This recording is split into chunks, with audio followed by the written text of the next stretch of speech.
En tout cas, merci vraiment na Mams. Merci. Nande ozo reconnaître ngai. Oyebi ke nazana bana. Moi mkozo pesa ngate na yego tourner et zo sunga ngai. Nalingi bo dissocier nanu SB na Mama Ida. Je sais. Ça c'est son débat. Que vu mon thème Mabé Alelo, vu le fait de vouloir noyer son chien, on l'accuse de rage. Vu le fait de vouloir Mabé Nyonso, vous voulez que le monde entier puisse condamner si la caca. Pourquoi je veux dire qu'il faut dissocier Mama Ida à SB? Pourquoi? D'abord, Mama Ida n'était pas une effectif.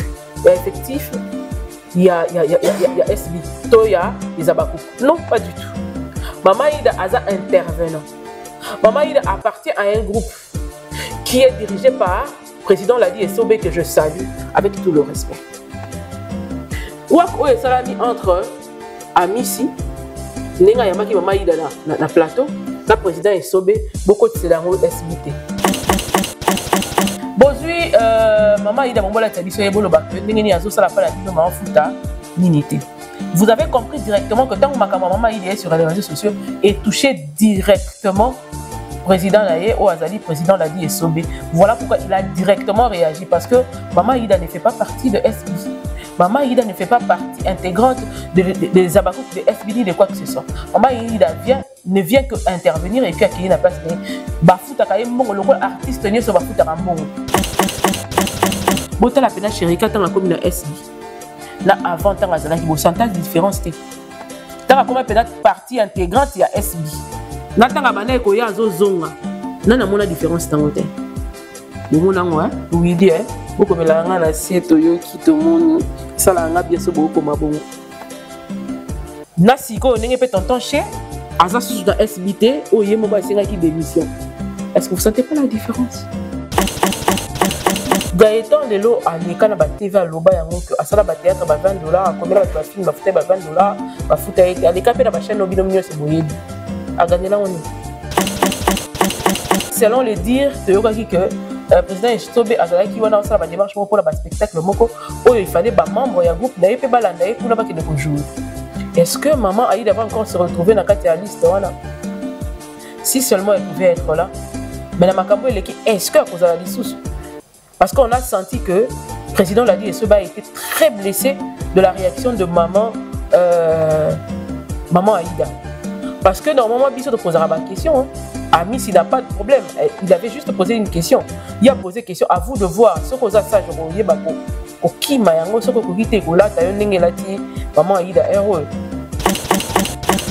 le fait de dire que Aïda ne jouera pas si la Kounate.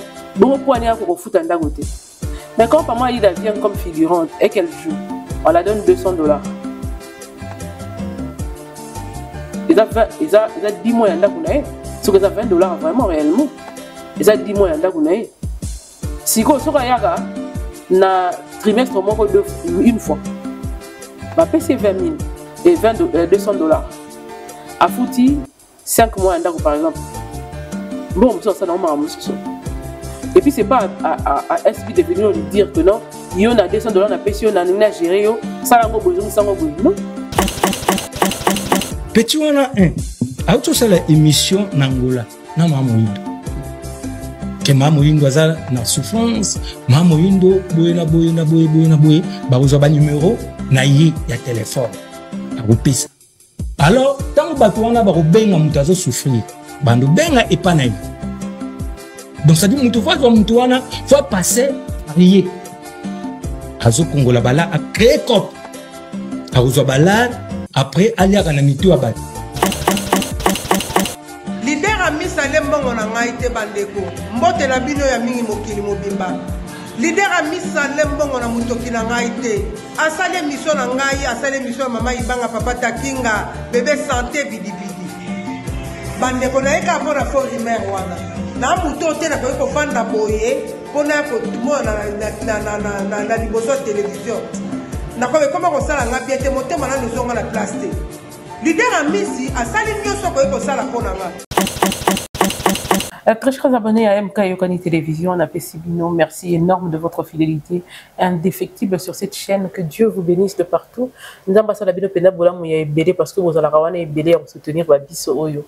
Malgré moi, tout est ça là qui moi quoi, mais toujours on est là, on est ensemble avec vous pour faire ce grand travail que vous aimez tant, avec pour lequel vous nous appelez de temps à autre pour nous encourager, nous féliciter, nous critiquer s'il le faut, et puis nous donner plusieurs suggestions. Merci énorme. Na caméra, koyeba ko féliciter biso, koyeba ko reprocher biso, koyeba ko critiquer, surtout mingi ko pesa biso ba suggestion, wana nde batoto linga kame ba ya rapona ko finga suggestion te amélioration moko te. Je suis très désolé parce que yango mutezo la sapena ke mosala sala makito ko pe malamu mingi na pesi mbote na ba nyonso ya mokili mobimba. Congratulations in the glory of God. Na oye kolandi mona bien kapona iboni kwa mams Talia Bakou qui bopesi congratulations parce que mingi nde ndabe penanda sala pena Bakou pena na swenta yibo ya solo pena mamonia so ndenge tambolaka ye moko l'autorité morale SB na pesi mbote de manager Yann na pesi mbote sika pi ozali. Merci parce que Moussa de Salam appelé qui toko SB problème na motuté problème exact makamoni surtout congratulations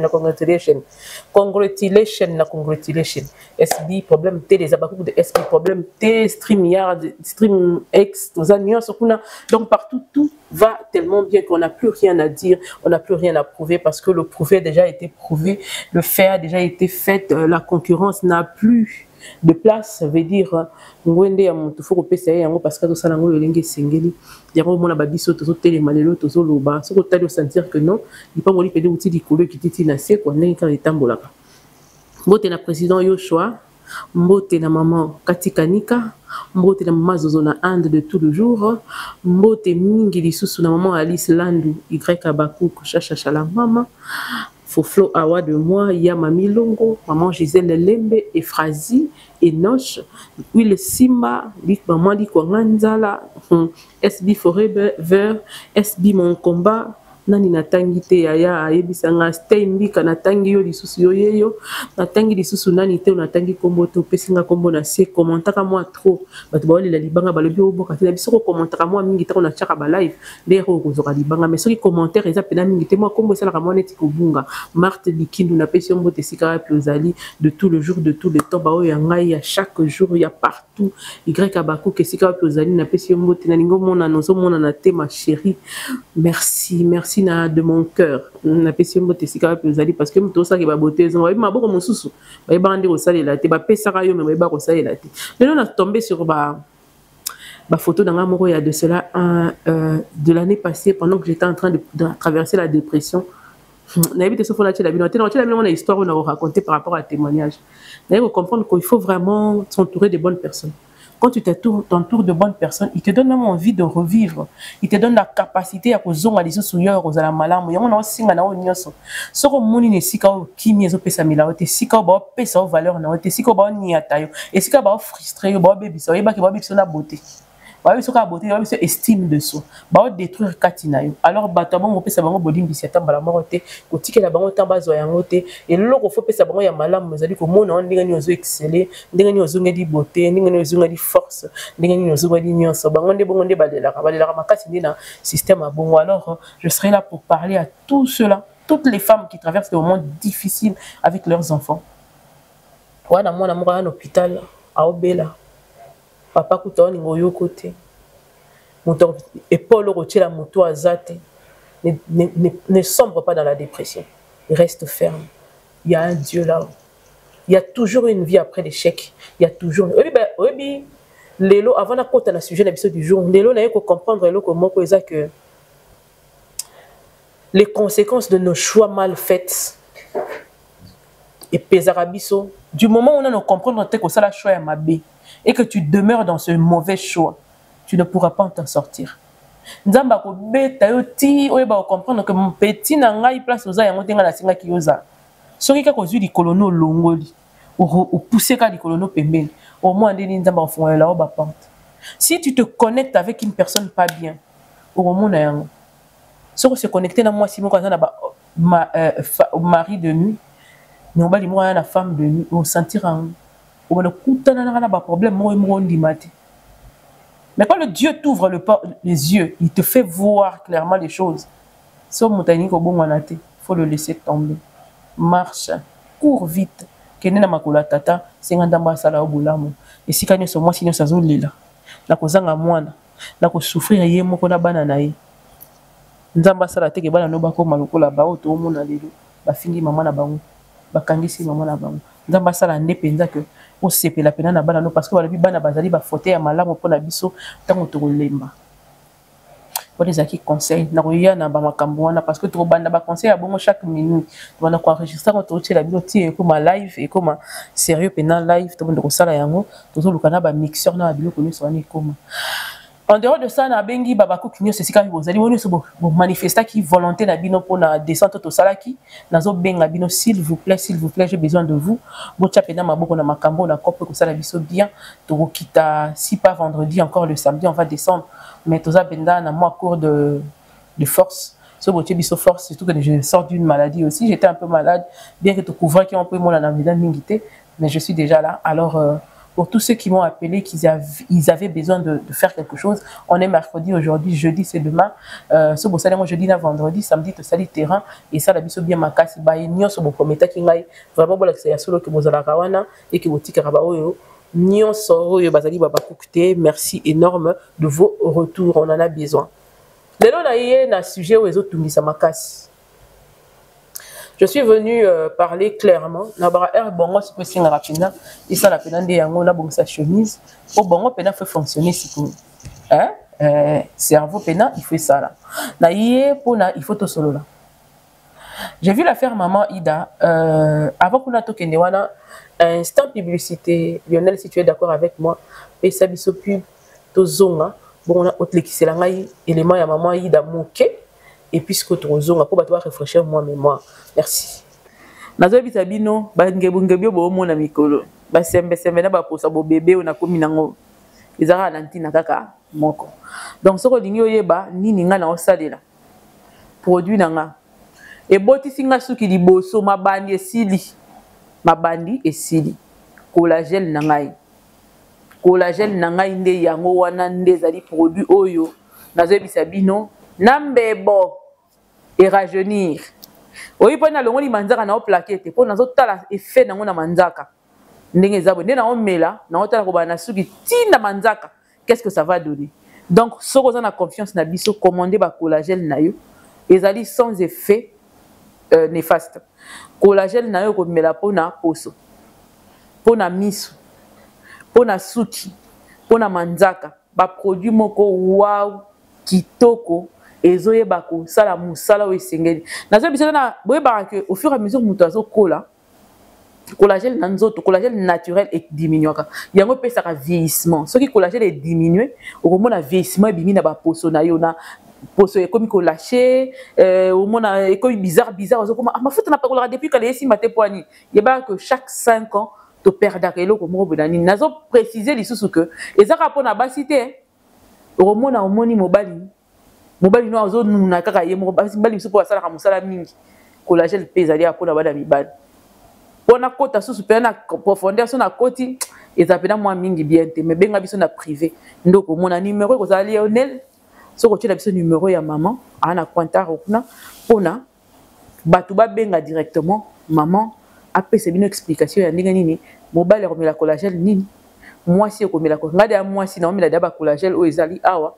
il faut boyeba que 3 mois na année na meli yango po ezongi sanga lisusu nde bo mona na da na premier mois na nga donc so mois ici mois prochain na meli 5e mois pe na meli et puis tant on est qu'on a 6e mois ko regretter te pour retourner âge na nga na biso âge na nga na makambo mona o kata na komika chiffre jusqu'au balusango boy donc wana te donc produit ezali wana oza la problème miso mona ka moi flou net moi bien te nga yango mte sauver nga o miku esala o passe maman no bela miku wana na chassa to ketiki leti na ndako to yembele na ntembo ngamona yembele yemba ntembo ngamona yembela oza na problème à poso optionner comment compliqué to comprendre ngo souté mais la collagène parce que frustré poso no na ba bipakola pakola ebele et ça c'est important au nourrir en de l'intérieur ko bomaka nzo to kana libanda te de l'intérieur c'est très important ko nourrir poso pour que zonga ta élasticité ya poso fo zonga pesa la yo kitoko oza na besoin nango obengi numéro to tie awa bakopesa yo ba conseil na ba précision nyonso mais nga déjà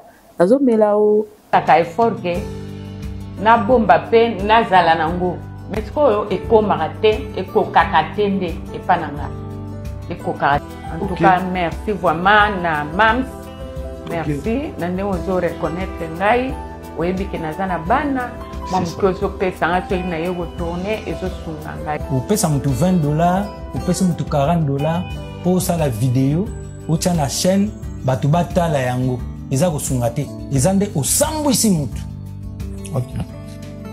Mais en tout cas ndako wana ya $20 nanango confiance déjà te nayebi te so eza ndako mpena batongi na mire eza pena ndako batie batole bien en tout cas nayebi te osambwisi motu bayedaka motu te oya koyede ye opesa ye quelque chose bato bamona na télévision. Merci Lionel na élément outi kopesa biso ya pub na ya maman Ida elandani na sima na ye parce que normalement affaire oyo na dingina zwango to chango tirango clair une analyse qu'on va faire avec beaucoup plus d'intelligence et de la sagesse pesanga pena bongo pour yango ni na salaka nango besoin na partie mususu te na nango besoin kolika bongo na minute na ye na lingi bo dissocier nanu SB na Maman Ida. Je sais, ça c'est son débat. Que vu mon thème Mabé à l'élo, vu le fait de vouloir noyer son chien, on l'accuse de rage. Vu le fait de vouloir Mabé Nyonso, vous voulez que le monde entier puisse condamner si la caca. Dans ces plans l'attitude à Mams parce que tout ce qu'on dit sur elle, je prends sur moi. Nga pena comme un système wana na bino ba ebose la nga makita bino so bo lo basio nga ibo ke nous ça va ko ya maraete obe ate lo ba lo le kangami le dieu des orphelins le mari de veuve lo ba kufi mais so kana bo mo to na bino yemo ne muto akata ma mutu du moment où je sais que mon cœur mon âme mon esprit et mes mains sont propres le reste c'est mon regarde pas ogunda na nde bo monela mais nga penza yesu kande muto ko changa mokongo na seza ekila loba nzambe nda décidé so nzambe a décidé te ça passe pas parce que je sais en qui j'ai cru nayebi que mokili mobimba eza na posa bato moko bana na posa mokili mobimba est condamné mams c'est ça leur souci na ba biloko bango pe bayebi que vraiment sincèrement que likambo moi ça na katité mais balingi kaka mokili est condamné mams po na bango bazwa raison bon et raison et tort baka il va Congo et raison et tort lubaka mais maintenant on doit expliquer parce que c'est important qu'on puisse expliquer parce que ce qui se passe la coulisse va comprendre pour te faire comprendre il faut vraiment nécessairement te expliquer. Oh Dieu, je veux dire ceci, dissocier carrément SB na affaire Maman Ida ton la histoire Ebimaki sur les réseaux. Pourquoi je veux dire qu'il faut dissocier Maman Ida à SB? Pourquoi? D'abord, de un, Maman Ida, c'est pas une effectif. Il y a effectif, il y a SB. Il y a des abakouk. Non, pas du tout. Maman Ida a un intervenant. Maman Ida appartient à un groupe qui est dirigé par le président Ladi Essobe, que je salue avec tout le respect. Quoi que ça l'a mis entre Amissi, Nenga Yamaki Maman Ida na plateau, le président Essobe, beaucoup de sédango SBT. Vraiment, on a la partie ni boya côté biso. Pour étaler bisoté, et bisoté. Sincèrement, on n'a rien à faire dans cette affaire. Serait de mettre ma vie, sans pour autant être SB ou parler en termes d'abakouk. On va parler en termes d'humain. Un humain qui, devant une situation, veut donner juste son avis. Point barre, rien d'autre. Mais, na moni bato bazo collé yango, mams. Des places à Senga Batebele, tout d'abord fonctionnera bien parce que faites-vous livrer un cerveau fonctionnel. Je vais vous faire livrer des cerveaux fonctionnels, des cerveaux qui fonctionnent vraiment comme il se doit. Maman Ida ne fait pas partie de SB ni de près ni de loin. Azamoto ailleurs a figuré et puis Azon a un groupe respectif où a évolué depuis plusieurs années. azali bongo dirigé et pas ya président l'a dit SOB. Bien que Azape n'a droit à jouer quand nenga ya jouer na SB et puis ailleurs. On a vu certaines personnes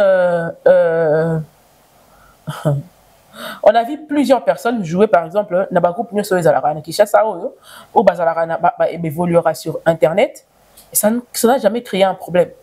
Ça n'avait jamais créé un problème pour nous par exemple ou pour Moutoumousou. Pour preuve, vous allez voir que Dacosta a joué chez SB. Vous allez voir plusieurs figures qui jouent ailleurs vont aussi jouer sur SB. Mais ceux-là ne font pas partie intégrante de SB ou de Zabakouk. Point barre. Bozui, maman Ida Mombola Tabiso Ebolo Bake, Ningeni Azo Salapala Bino Maofuta, Ninité. Vous avez compris directement que tant que maman Ida est sur les réseaux sociaux et touché directement président Naye ou Azali, président l'a dit SOB. Voilà pourquoi il a directement réagi parce que Maman Ida ne fait pas partie de SB. Maman Ida ne fait pas partie intégrante des Abakouk de SB ni de quoi que ce soit. Maman Ida ne vient que intervenir et puis accueillir la place de Bafouta Kayembongo, le artiste n'est sur Bafouta Kambongo. Ce qui est différent de gens par exemple de Batou, le Kola Babombo, le Kola Ana Michou. C'est très différent. Maman Aïda et Michou, ils se retrouvent, leur figure se retrouve par exemple dans ma affiche, topé na ma vidéo ya SB, mais bangomi balé ba na même niveau, to même qualité, to même place dans la SBT. Ça tout le monde le sait. Bien que vous voulez faire semblant de ne pas vouloir accepter, mais tous nous le savons. Oh ya yebité comme on a expliqué bon on a expliqué les choses. Vous allez voir que ceux qui montent le là, Michou par exemple accueilli par exemple dans l'émission il y a Amissi et que Michou parlait par exemple tenait par exemple de propos pareils, là ça pouvait directement toucher notre mams. Mais n'engagez Michou donc laissez-nous tranquille, laissez SB tranquille, SB n'est pas dedans. Maman Ida, je rappelle la chaîne Moussoussou parce que bino on déformer information. L'information qui est là c'est que Boye Bisangay par exemple Kimbimbi par exemple, en dehors il y a place à Banda retourner, à tourner pas banane en même temps, nulle part. On a produit Maison Abine. Et ce qu'il y a dans la télévision, ça vous touche directement. Ça vous touche directement. Et sans débat, il faut pas tout vérifier ce qu'il a pas trop dans la ce qui est très différent, par exemple, la maman Aïda. Maman Aïda ne fait pas partie intégrante du SB.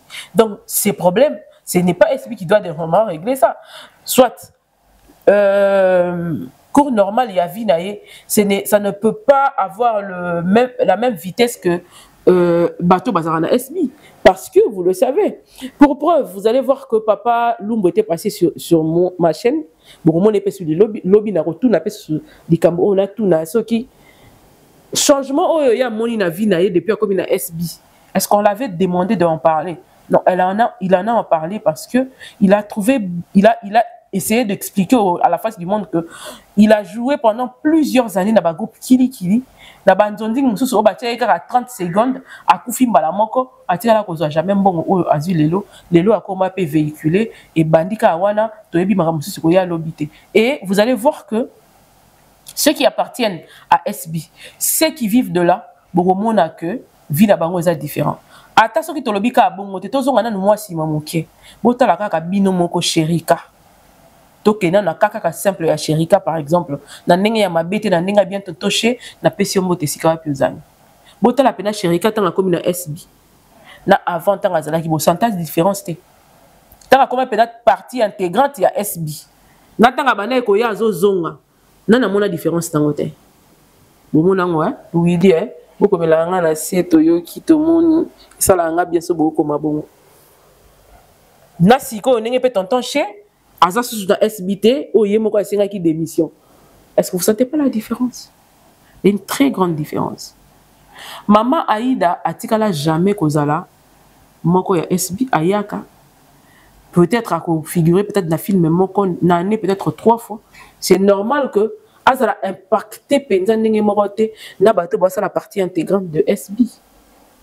C'est pas la même chose. Donc c'est très très normal que Maman Aïda a impacté de la même manière Tena Michou par exemple. ça a impacté de la même manière na Naomi par exemple, ça a impacté na Papa Lumbu par exemple, ça a impacté na Gaëtan par exemple.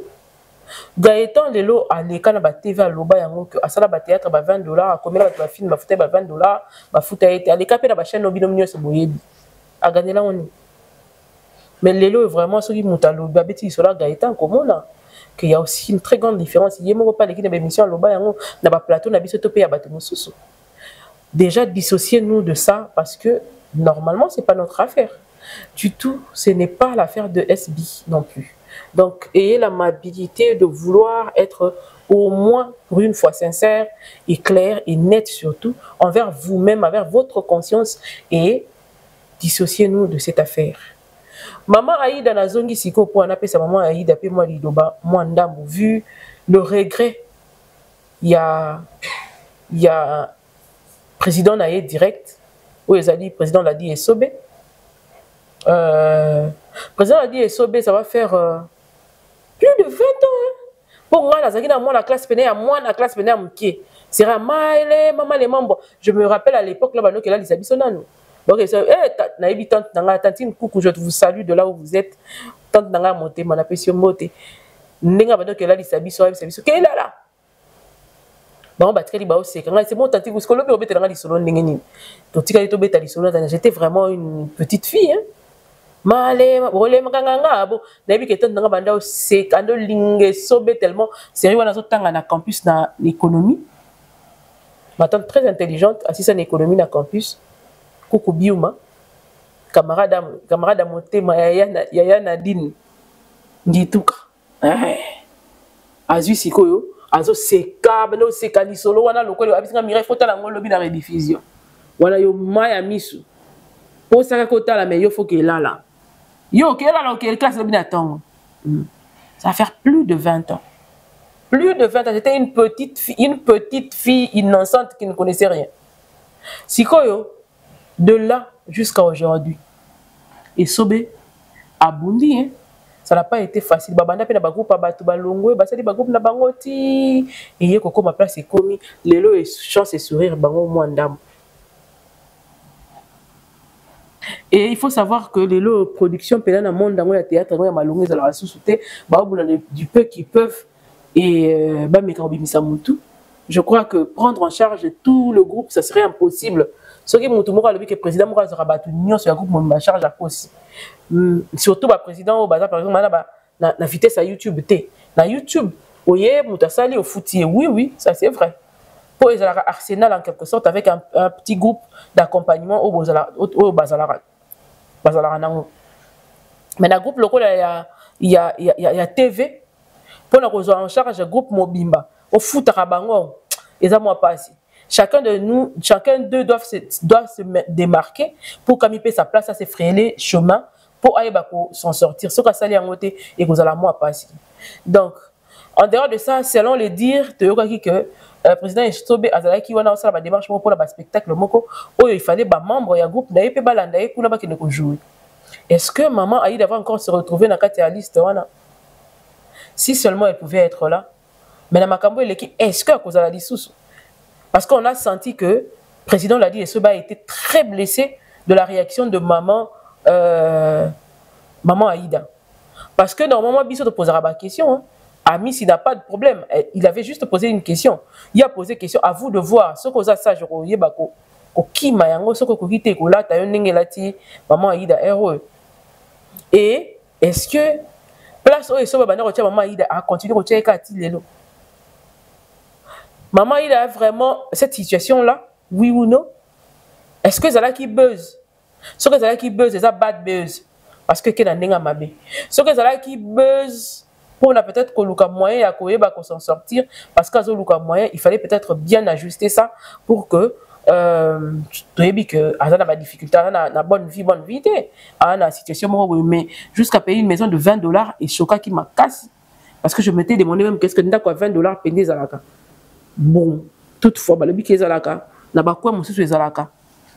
Et les loyaux, est-ce qu'à Zupé mon ou Banda Luka? À Zuangote, il y a plein de questions. Et on a vu, le président l'a dit, faire de droit de réponse à Zongisi, président Esobe. On sent la souffrance dans son parler. Vraiment, il a pu faire ce qu'il pouvait faire pour ses acteurs à cause qu'il est au-delà de et que et que pour le président Esobe a condamné Amissi et a attaqué directement, on a tous vu. Et Amissi peut me que ça la moins réponse, mais la Monique à comprendre quand même. Et je crois que peut-être dans les jours à venir, à retenir un peu propos pour laver par rapport à Yaya Naye, ou Azali l'a dit Esobe, Babi Paza Yaya à quartier, et on le croit vraiment que Kimi écoute entre Bamoumi Balé. Mais le fait de dire que Aïda ne jouera pas si la Kunate, bon pour aller à foot en dagoté. Mais quand par moi Aïda vient comme figurante et qu'elle joue, on la donne $200. Ils ont 10 mois en dagonae, ce que ça $20 vraiment réellement. Ils ont 10 mois en dagonae. Si vous avez un trimestre une fois, ma PC 20 000 et $200. A fouti 5 mois en dago par exemple. Bon, ça non, et puis c'est pas à SB de venir lui dire que non, il y a $200 à payer, on a géré, ça n'a pas besoin, non, pas du tout. Via maman Aïda Peto et bien réellement, tu es sur un bana, un mobile, et un négéni, tu es bien. Mais si ça existe, $200 na Kinshasa. $200 na Kinshasa. Soko belikaka, ndo mona $200 ele ote. Bela pena maladie penza, maladie. Nako bela lokwa ya ngana beli 6 mois na te. Po nga mona belinga pena 2 ans. Mais ce que beli ça pena néoti ke obeli pena ata 1 mois kaka.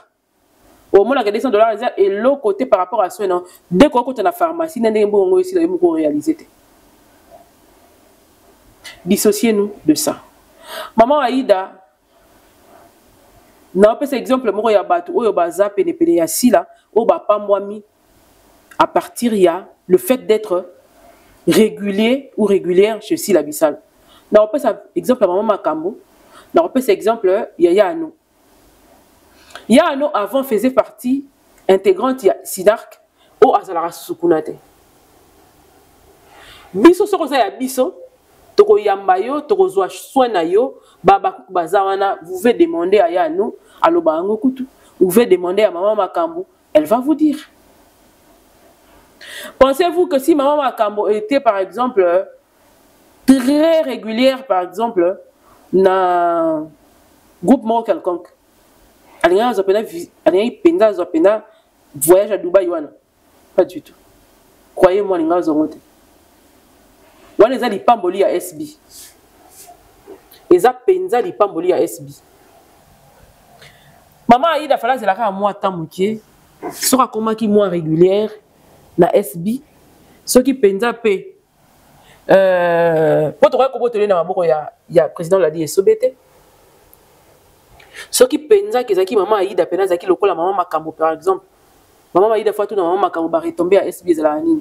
Ba retomber ya ba Abakouk ils allaient rendre ni aoye bisao maman comme ça théâtre longtemps makoye bisao que Babakouk baba to sakani late ti akomi pas Jérémy Tibongo eza parce que boyebi yo le bakout ezate ya ba biso so botali bango bokomona botuna ya no abetela bino di solo ti sika ande to vani na kitibo bato wana nde ya biso et puis botala kaka train de vie na bango botala ndenge ba fonctionnaka bon comprendre que il y a pas à dire et le but on a il y a pas à dire donc maman Aïda bonbola tsa biso toko boya été pas artiste certes aya a configuré pas na biso de temps à autre mais maman Aïda n'a jamais fait partie intégrante de SB ni des Abakouk ni de quoi que ce soit maman Aïda ya ka loko artiste ni soit ya jouer assis à qui tout ça na ordre ya kopesa a été to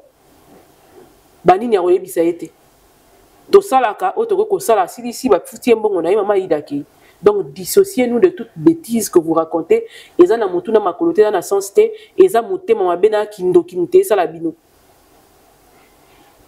soka se retrouver la difficulté ya ndako la dernière fois où maman Aïda a tourné chez lui c'était quand botunae demandez à maman Aïda si elle n'a jamais reçu sont dus après le travail. Il y a une question que vous avez posée maman Aïda. Voilà pourquoi quand l'histoire est sortie, c'est son chef direct qui est passé parce qu'il s'est senti lésé et touché du fait que Moutunaye azozanga $40 et en fout à 2 mois. Le président l'a dit, SOB. Nous, on n'a pas de problème. Bon, on dit qu'il est touché ni de près ni de loin. Maman Aïda vient figurer chez nous. Après, son Dieu est là sur la table. Ok. Ce qui va foutre était non. Est-ce que déjà, bon, mon technicien, mon SB, aya rolela que non, azana ba mo ba fouti était, ninga azana na place à kofanda te, bon mon da.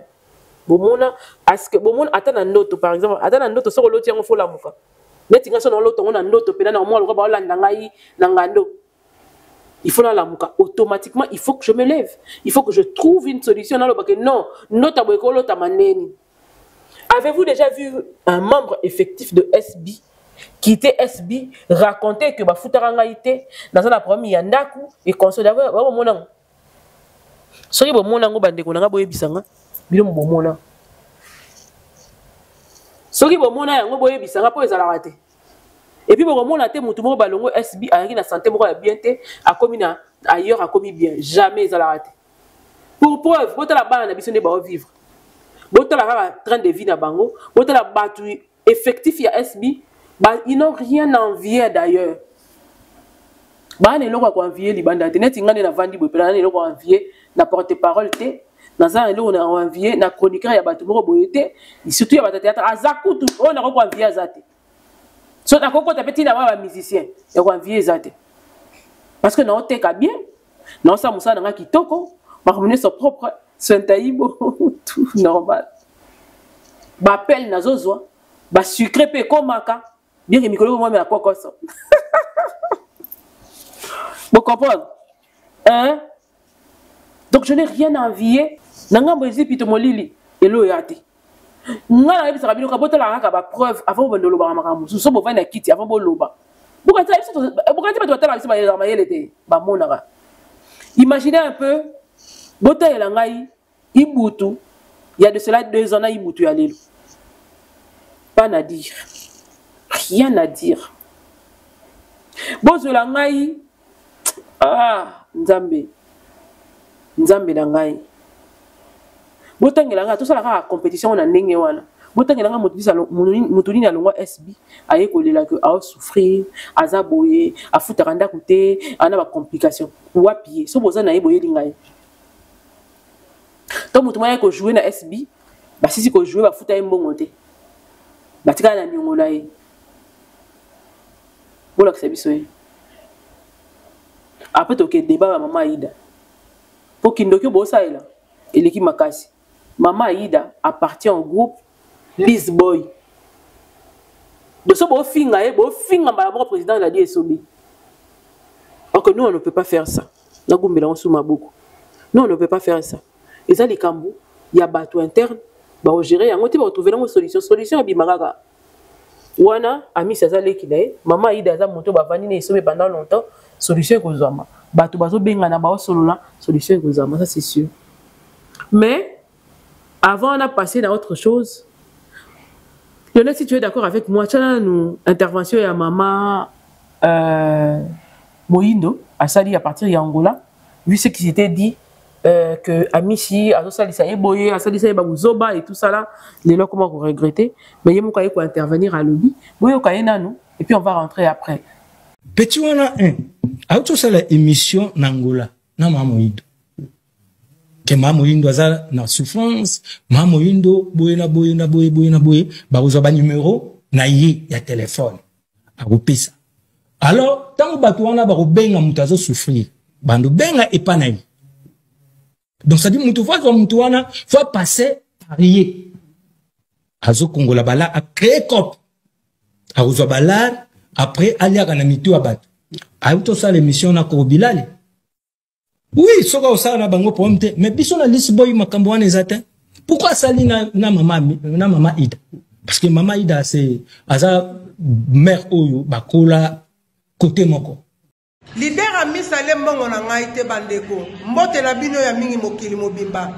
Leader a mis à l'embongo na mutoki na ngaite.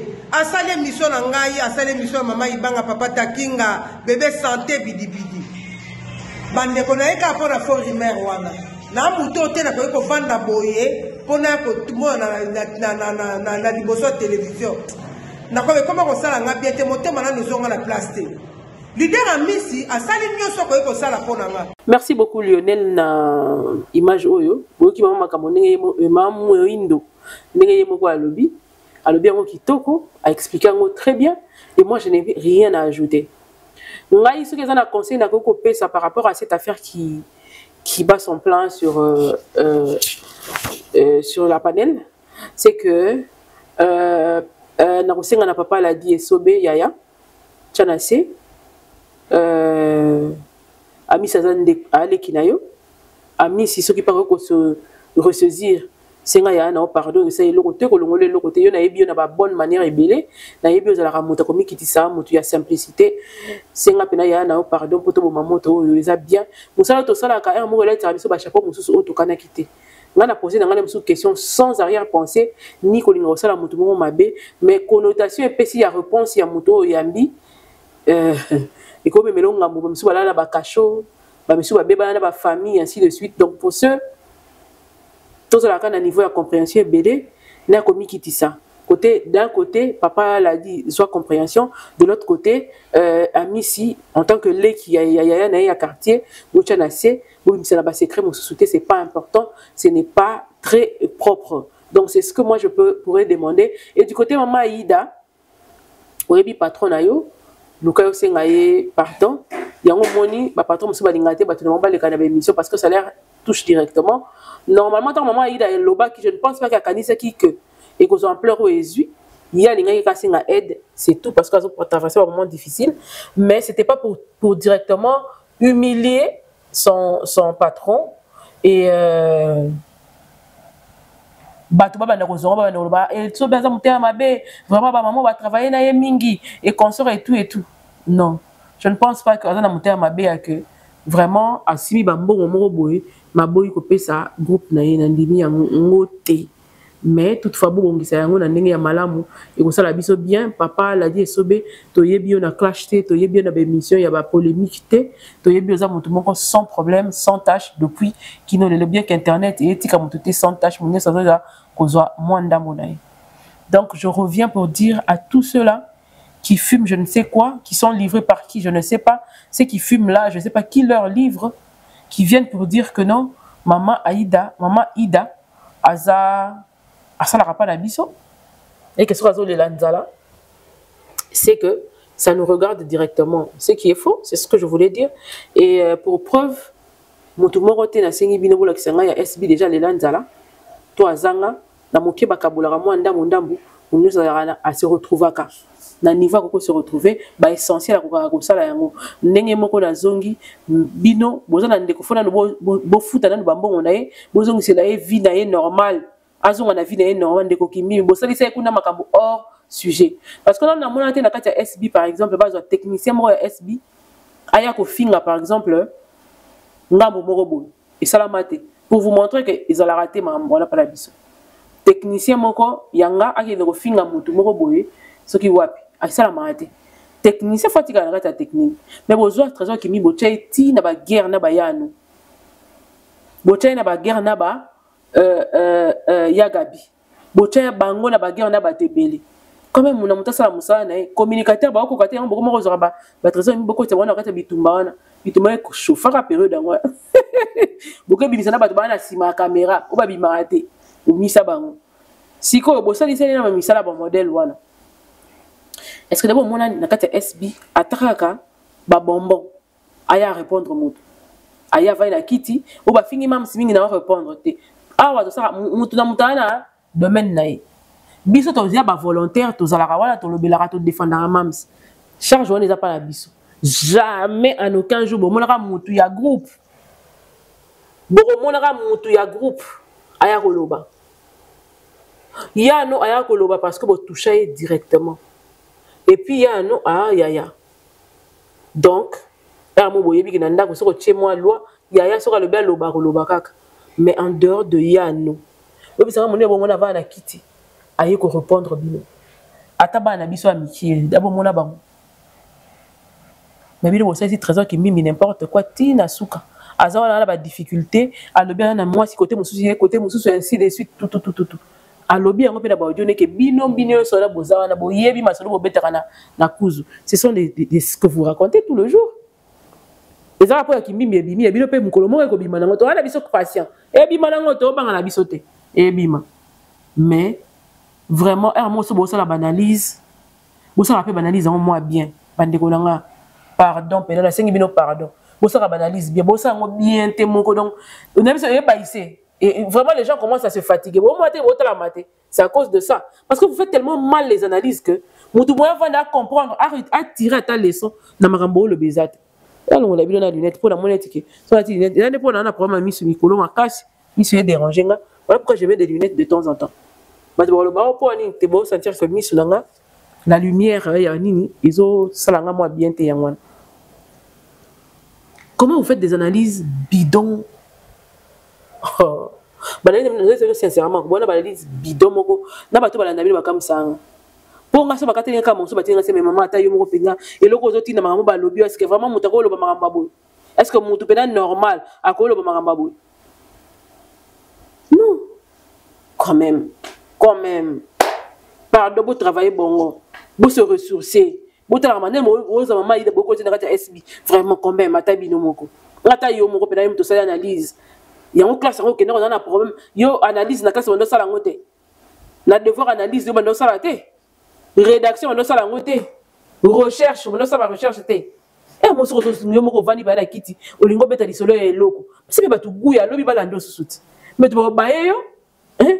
Maman a eu la biso to yebié. Elle appartient à quel groupe? Oh, mais non. Non, on a quand même ça le parallélisme entre maman et notre soeur qui mime, peut-être. Là, on pouvait encore comprendre. Mais non, vous me fatiguez. Franchement, je ne sais pas. Est-ce que vous allumez juste des caméras pour parler? Ou vous prenez le temps d'analyser ou de réfléchir sur un fait? Réfléchissez au moins. Réfléchissez. Attends, bokini la moto bakamabe mais to molinga bokini ni makamabango pour se fait tango nanu ya koyeba ko tala pe ko sa analyse que tant olinga to ko sa bato ba ondimela biso makamabe na lo barapo ba ba pekisanga ya on azotika mais ce qu'il faut vraiment qu'on mette les choses sur la table on va vous montrer vous pouvez noir sur blanc il y a plus rien à faire c'est de la chute vous vivre derniers instants na bino moyo batango na bino ya suka hein la dernière gloire. Alors, faites ça bien. Pour que ton beau long par partie, oh, nzamba yo ke la bisoma. Ouh, mais c'est pas possible. Boza wana compétition bo luka we yebani mutu na makoloti na yebi yangote. Boza wana na bina waya na épisode mususu na dernier sabino. Botala, lelo ba luki par tout le moyen ba ya koloba ke eza ba kumba banda ko finga te wana ko sala ngo mission mususu. Toke na ba chaîne autre ko recenser ba ma finga ba banda ko finga mams na ba nena ngo to chango wana pour que ba maman wana na yela ngo pour ça la tibre na ko mélanger je vais mélanger les histoires. Je crois que c'est clair et net. Maman Aïda n'avait jamais fait partie de SB de près ni de loin. C'est une personne qui vient figurer, point barre. Donc, ses problèmes personnels par rapport à son groupe, ça ne regarde pas. Et ça, il faut gérer, la présidente l'a dit, SOB. Et ça, il faut gérer, non, je suis croyé qu'on jouait, et ça, le quoi, va bien ici, prof, moi, européen, sa cours, après, c'est cours assis d'ici, après, c'est bon, on a qui. Le reste, et si vous avez engagé, vous avez puis c'est un problème. Congratulations. Je crois que je vais me limiter aujourd'hui par ici. Non, vous avez boye, faites un papa, les très bons tontons. Nicolo, les très bons tontons. CKM, CMK. Hein? Après, ce mot de cigare pesade. Na bisa babilo maboko mosusu ba pesa ngo me ba o salela te parce que ba tio pena maboko pena ibe o salela vraiment les très bons tontons apesi mo te sika pe ozali que Dieu vous bénisse ta kepe boy avant la silisa apesi mo te mbongo na Emery Mbula Matadi o sali anzam oyembi na nkolo à partir de la Belgique. Je te fais des gros bisous. Tika de tes album qui est sous libo, ceux qui est sous malam mini. Bon, qu'elle a bisou pe kuto puto c'est la moi pébis. Emery Mbula Matadi, ya bato ya Dauphin Mbula Matadi. La PCO Motesca. On se revoit très prochainement sur cette même chaîne avec un autre invité ou encore avec un autre sujet. Bye.